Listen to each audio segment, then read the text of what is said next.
نماز تسبیح یہ بھی ان مسائل میں سے ہے جن پر عام طور پر دینی طبقہ بڑے جھگڑے کرتا رہتا ہے اور ایک دوسرے کے خلاف بیان بازی اور فتویٰ سازی کرتا رہتا ہے. تو آئیے دیکھتے ہیں کہ اس کی کیا حقیقت ہے. کسی نے مجھ سے اس پہ بات کی کہ آپ کیوں اجازت دیتی ہیں لوگوں کو تسبیح نماز پڑھنے کی؟ تو اس میں نے ان سے کہا کہ حدیث کے اس طرح روایات یعنی چین موجود ہیں، اور میں نے کچھ میرا خیال ہے 10 12 13 سال پہلے ان روایتوں کو بھی جمع کیا تھا. وہ میں نے اپنی ڈائری پر ایک نوٹ کر لی. جب کبھی مجھ سے کوئی سوال کرتا تو بتا دیتی. تو مجھ سے کسی نے حجت کی، ٹھیک ہے آپ نے حضرت عباس کو بتائی تھی، خود تو نہیں پڑھی تھی.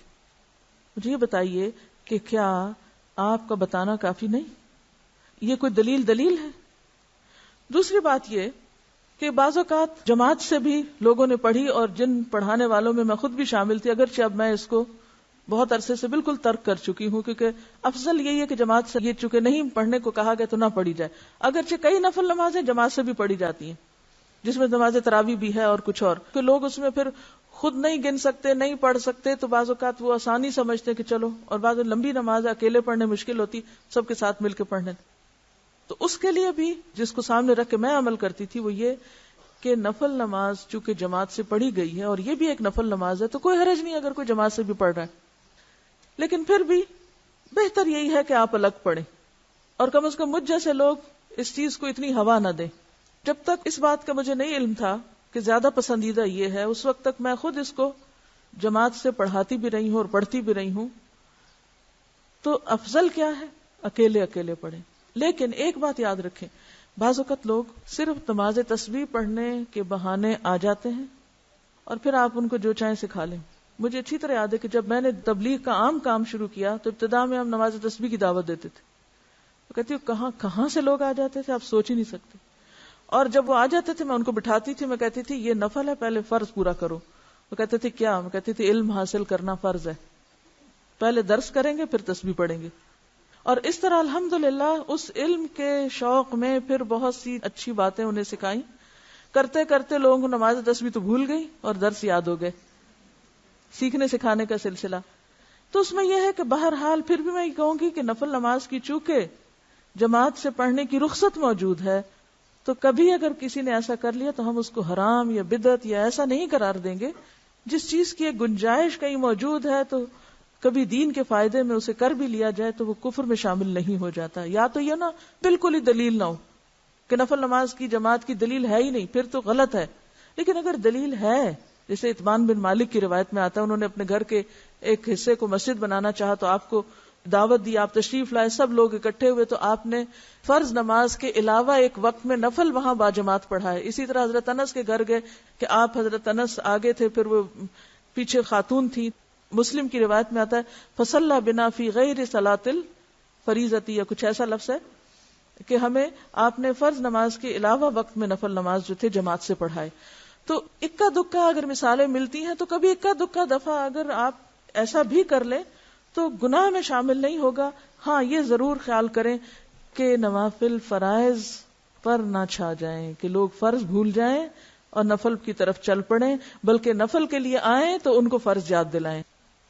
عبداللہ بن عباس رضی اللہ عنہ سے روایت ہے، نبی صلی اللہ علیہ وسلم نے عباس بن عبد المطلب رضی اللہ عنہ سے فرمایا، اے چچا جان عباس، کیا میں آپ کو کچھ عطا نہ کروں؟ کیا آپ کو کچھ عنایت نہ کروں؟ کیا میں آپ کو کوئی تحفہ پیش نہ کروں؟ کیا میں آپ کو 10 اچھی خصلتوں والا نہ بنا دوں کہ جب آپ یہ عمل کریں تو اللہ تعالیٰ آپ کے اگلے پچھلے پرانے نئے انجانے میں اور جان بوجھ کر کیے گئے تمام چھوٹے بڑے پوشیدہ اور ظاہر گناہ معاف فرما دے؟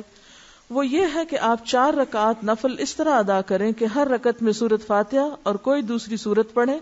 جب آپ اس قرات سے فارغ ہو جائیں تو قیام کی حالت میں ہی یہ کلمات 15 بار پڑھیں، یعنی قرات کر کے سورۃ الفاتحہ پڑھ کے سبحان اللہ والحمد للہ ولا الہ الا اللہ واللہ اکبر. پھر آپ رکوع میں جائیں، تسبیحات رکوع سے فارغ ہو کر رکوع میں ہی ان کلمات کو 10 بار دہرائیں.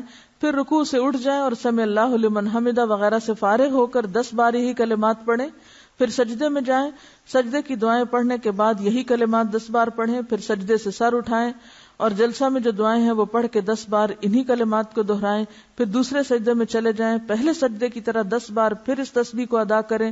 پھر سجدے سے سر اٹھائیں اور جلسہ استراحت میں کچھ اور پڑھے بغیر 10 بار اس تسبیح کو دہرائیں. ایک رکعت میں کل 75 تسبیحات ہوئی. اسی طرح چاروں رکعات میں یہ عمل دہرائیں. اگر آپ طاقت رکھتے ہو تو نماز تسبیح روزانہ ایک بار پڑھیں. اگر آپ ایسا نہ کر سکتے ہو تو ہر جمعہ ایک بار پڑھیں. یہ نہ کر سکتے ہو تو ہر مہینے میں ایک بار پڑھیں. یہ بھی نہ کر سکے تو سال میں ایک بار. اگر آپ سال میں بھی ایک بار نہ کر سکتے ہو تو زندگی میں ایک بار ضرور پڑھیں. حافظ ابن حجر رحمۃ اللہ علیہ فرماتے ہیں کہ یہ حدیث کثرت طرق کی بنا پر حسن درجے کی ہے. یعنی نماز تسبیح کی حدیث جو ہے اس کے بہت سے طرق ہیں، یعنی بہت سی چینز ہیں، اس لیے یہ حسن درجے کی ہے. شیخ البانی فرماتے ہیں کہ امام حاکم اور حافظ ذہبی نے اس حدیث کی تقویت کی طرف اشارہ کیا ہے اور یہ حق ہے. یعنی البانی کے نزدیک بھی یہ بات درست ہے کیونکہ اس کے بہت سے طرق ہیں.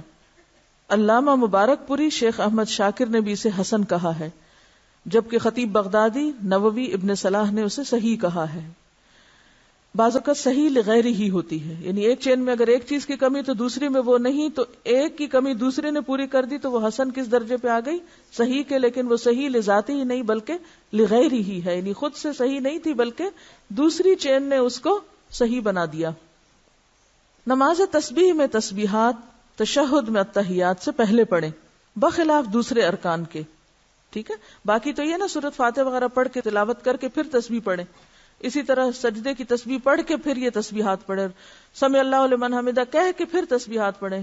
سجدے کی تسبیح پڑھ کے پھر یہ تسبیحات پڑھیں. اسی طرح دوسرے سجدے سے اٹھ کے پڑھ کے پھر اٹھیں. لیکن تشہد میں آپ کیسے پڑھیں؟ تشہد سے پہلے بخلاف دوسرے ارکان کے. نماز تسبیح کے بعد پڑھی جانے والی دعا کی سند سخت ضعیف ہے. معلوم نہیں وہ کون سی دعا ہے، میرے علم میں تو نہیں. بہرحال جو بھی لوگ کو خاص دعا پڑھتے ہیں وہ ضعیف ہے.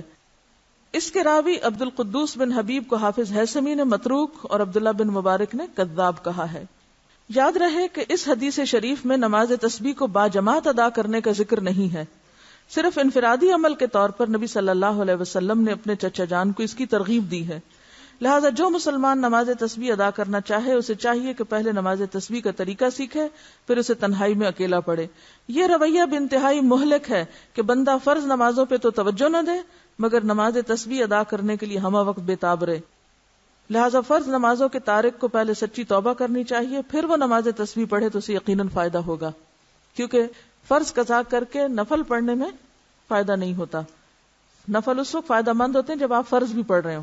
تو بہت سے لوگ فرض تو پڑھتے نہیں اور کبھی کبھی صلاۃ و تسبیح پڑھ کے سمجھتے ہیں کہ سارے فرض ان کے ادا ہو گئے، جبکہ ایسا نہیں. فرض اپنی جگہ فرض ہے. وآخر دعوانا ان الحمد للہ رب العالمین. سبحانک اللہم وبحمدک نشہد ان لا الہ الا انت نستغفرک ونتوب الیک.